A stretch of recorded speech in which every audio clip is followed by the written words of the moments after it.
విశ్వనాథ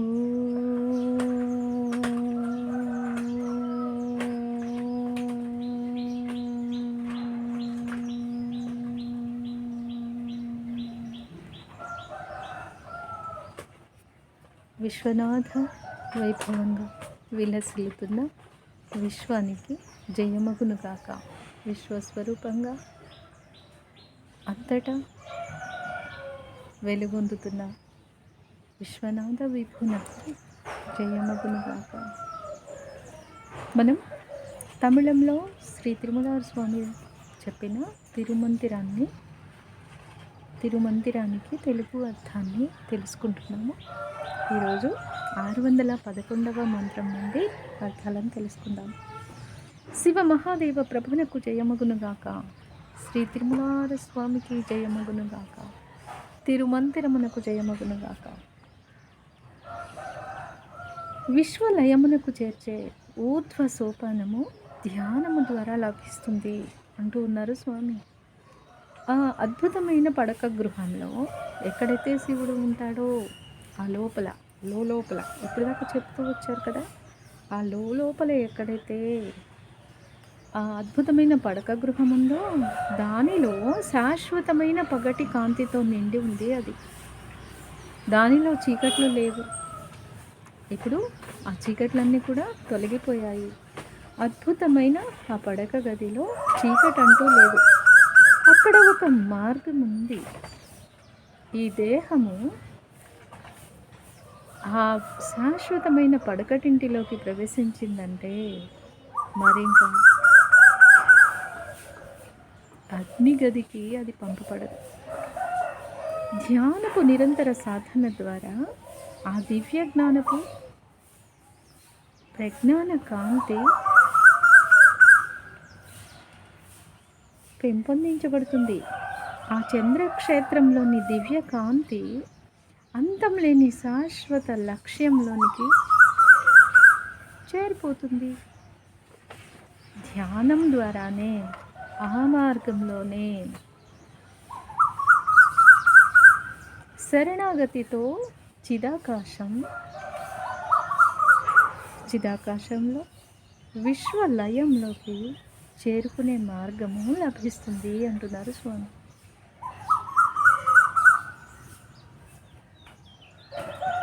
ఆ మహామాయామయమైన పడక గదియే మహాప్రపంచ నిర్మాణకర్తను సృజించే గొప్ప దివ్య కారుణ్య క్షేత్రం.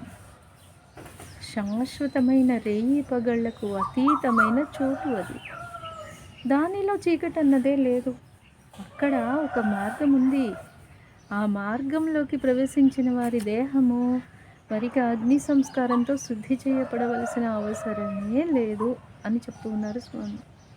ప్రజ్ఞాన కాంతిలో నా ధ్యానము బాగా సుదీర్ఘంగా కొనసాగింది. ఆ చంద్రక్షేత్రంలోని కాంతి ఎన్నటికీ శమించటం అన్నదే లేదు. ఆ మనోక్షేత్రము ధ్యానముతో ఆరిపోని దివ్యజ్ఞాన కాంతి మండలంలో శాశ్వతంగా స్థిరమైపోయింది. ఇంకా రాత్రి లేదు అంటూ ఉన్నారు స్వామి. ఎప్పుడు ఎల్లవేళలా ఒకటే కాంతి నిరంతరాయంగా వెలుగుతూ ఉన్న పడక గది, పగటి కాంతితో వెలుగుతూ ఉన్న పడక గది. శివ మహాదేవుడు ప్రజ్ఞాన ఘనకాంతిగా పడుకొని ఉన్నాడు. శివ మహాదేవ ప్రభునకు జయము జయము. శ్రీ తిరుమల స్వామికి జయము జయము. తిరుమంతిరమునకు జయము జయము. ఇక 612వ మంత్రంలో సరి అయిన ధ్యానము శాశ్వతత్వానికి దారితీస్తుంది అంటూ ఉన్నారు. సరి అయిన ధ్యానం అంటే ఏంటి? సరిగా సిద్ధించిన ధ్యానము అని అర్థం. అది మనం చేయడం ద్వారా సిద్ధిస్తుందా? మన లోపలి ప్రయత్నము తీక్షణంగా ఉండడం వల్ల సిద్ధిస్తుందా? ఈ విషయాలన్నింటినీ ఇందులో స్వామి ఉదహరిస్తారు. తీసుకున్న దీక్షా నియమాలను తోసిపుచ్చకుండా ఆ యోగి అయిన వాడు తన ధ్యాన సాధనను నేర్చుకున్న విధానంలోనే మరింత మరింత నైపుణ్యాన్ని సాధిస్తూ ఆ వెన్నెముకల దివ్య సోపానాల మెట్లను మూలాధారములోని స్వకీయ విశ్వజనని అయిన కుండలినిని పైకి ఆ మెట్లపై నుండి పైకి ఎక్కిస్తూ ఆ చిదాకాశ భూమికల మధ్యనున్న మండలాలను మూడింటిని అధిగమించడంలో శాంతి సమత్వంతో కూడిన అత్యంత సమతా స్థితిని మనోస్థాయిలో పొందుతూ ఆ స్థితిలో విశ్వాలయంలో లయంగా తాను ఉండడంతో మరింకా అతని మాంసమయ శరీరము ఎప్పటికీ వినాశనం చెందనిదిగా చేసుకుంటాడు. అటువంటి మహాశక్తిని శివము తన శాశ్వతత్వం నుండి ఆధార శక్తిగా అనుగ్రహిస్తాడు అంటూ ఉన్నారు స్వామి. శివ మహాదేవ ప్రభునకు జయము జయము. శ్రీ తిరుమలార స్వామికి జయము జయము. తిరుమందిరమునకు జయము జయము. ఇక 613వ మంత్రంలో ఏం చెప్తున్నారు స్వామి అంటే,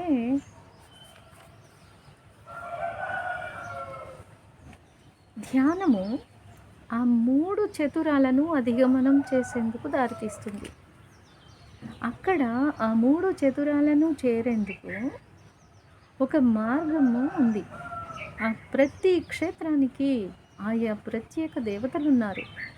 వారందరిచే అనుగ్రహించబడిన వారై మీరు ఉండండి సరి అయిన విధంగా. అలా ఆయా మండలాలన్నీ బహు చాతుర్యాలను మీలో మేలుకొల్పుతూ ఉంటే మిమ్మల్ని తదుపరి క్షేత్ర మండలానికి చేరగల, అక్కడి స్థిరంగా నిలిచిన మరింత ముందుకు చేరుకోగల చాతుర్యాన్ని మీకు అందిస్తూ ఉంటాయి అంటూ ఉన్నారు. చతురాలు చతురతను అందిస్తాయి. అలా 3 చతురస్రాలు, ఆ 3 మండలాలు వాటి అధిదైవిక శక్తి యొక్క ఉత్కృష్ట స్థితులే, వాటి అధిదైవిక శక్తి యొక్క ఉత్కృష్ట స్థితులే వాటి అధిదేవతలుగా మనం అర్థం చేసుకుంటే ఈ విషయం అర్థమవుతుంది. అలా ఆ జ్ఞానాలలో చాతుర్యాన్ని, ఆ జ్ఞానాన్ని పొందడమే చాతుర్యం. ఆ జ్ఞానాలను పొందడమే ఆశీర్వదించబడడం. అలా ఆ జ్ఞానాలను పొందడమే ఆశీర్వదించడంగా మనం అర్థం చేసుకుంటే, అలా ఆ జ్ఞానములను పొందిన చాతుర్యము ప్రతి మండలాన్ని దాటిపోగల స్థితిని మనకు కల్పిస్తుంది అంటూ చెప్తూ ఉన్నారు స్వామి. శివ మహాదేవ ప్రభునకు జయము జయము. శ్రీ తిరుమలార స్వామికి జయము జయము. తిరుమంతిరమునకు జయము జయము. ఇక 314వ మంత్రంలో మండల క్షేత్రాలను పరిమార్చడం అన్నది ఆ చాతుర్యమే ఘనతను కలిగిస్తుంది అంటూ ఉన్నారు. బడలిక పొందకుండా నిరంతరాయంగా పనిచేస్తూ ఉండే హృదయపు చీకటి గదిలో, హృదయానికి చూడండి, మన హృదయానికి ఎంతటి శక్తి ఉంటుంది. దేహమంతా అలసిపోతుంది కానీ హృదయం అలసిపోదు. అది పనిచేస్తూనే ఉంటుంది.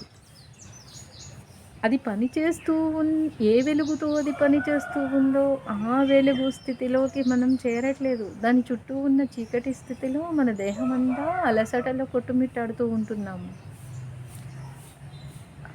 అయితే ఇక్కడ స్వామి ఏం చెప్తున్నారు, బడలిక పొందిన దేహమంతా అలసిపోయినా తాను మాత్రం అలసిపోకుండా నిరంతరాయంగా పనిచేస్తూ ఉండే హృదయపు గదిలో 3 మండలాలు ఉన్నాయి అంటున్నారు స్వామి. ఎవరైతే ఆయా మండలాలపై ధ్యానించి వాటితో ఏకత్వాన్ని పొందుతారో, వాటిని 3ంటిని ఏకం చేయగల సామర్థ్యాన్ని అందుకుంటారో, వాటితో తాను ఏకమైపోతారో, వారితో ఆ దివ్యత్వము ఏకమై నిలుస్తుందో, వారిలో ఆ సుషుమ్న నాడిలో నుండి దైవత్వం ప్రవేశించిన విషయం తెలుసుకుంటూ ఆ దైవత్వమే ధారణ చేసిన దేహము ఇది అనే విషయాన్ని అవగాహన చేసుకుంటారు. అన్ని దేహాలలోనూ అలాగే ఆ దైవత్వము ధారణ చేసింది అనే విషయాన్ని కూడా అవగాహన చేసుకుంటారు. ఆ అవతరణంలో, ఆ అవగాహనలో జరుగుతున్న క్షేత్రజ్ఞ విభాగ విషయ విశేషాలను అర్థం చేసుకోవడం జరగడంతో ఆ 3 క్షేత్రాలు క్షేత్రజ్ఞుని చాతుర్యంతో మరింత ఘనతను పొందడం జరుగుతూ ఉంటుంది. హృదయ క్షేత్రం ఆ జరుగుతూ ఉన్న సంభవంలో తన దివ్యత్వాన్ని అవగాహన చేసుకోవడంలో యోగి అయిన వాడు స్థిరత్వాన్ని సంతరించుకుంటాడు. ఎంతెంత అర్థం చేసుకుంటాడో అంతంత తానుగా పరిణమిస్తూ ఉంటాడు అంటూ స్వామి ఈ విషయంపై మనకు ఒక అవగాహనను కల్పించే మార్గాన్ని మనలో పరుస్తూ ఉన్నారు. ఎవరికి వారు హృదయపు గదిలో ప్రవేశించడమే పని. అక్కడ ఉన్న 3 క్షేత్రాలను ఒకటి చేయడమే పని. అలా ఏం 3 క్షేత్రాలు ఉన్నాయో ఏమిటో, ఒకటి భగవంతుడు అనుకుంటూ ఉంటాం. ఒక క్షేత్రంలోని చీకటి ఎలా చెప్తుంది అంటే భగవంతుడు వేరు, నేను వేరు. మరో క్షేత్రంలోని చీకటి ఏం చెప్తుంది అంటే నేను వేరు, ఇతరులు వేరు అనే విషయాన్ని చెప్తుంది. మరొక చీకటి ఏమి చెప్తుంది అంటే నేనే అన్నింటికన్నా గొప్పవాణ్ణి అని చెప్తుంది. ఈ 3 క్షేత్రాలను ఏకం చేసే సత్యపు వెలుగుని ఎప్పుడు పొందుతామో అప్పుడు అది ఘనపరచబడుతుంది అంటూ ఉన్నారు స్వామి. అప్పుడు జ్ఞానం అంతా కూడా స్థితమవుతుంది అంటూ చెప్తూ ఉన్నారు. శివ మహాదేవ ప్రభునకు జయము జయము, శ్రీ తిరుమలవారి స్వామికి జయము జయము, తిరుమంతిరమునకు జయము జయము.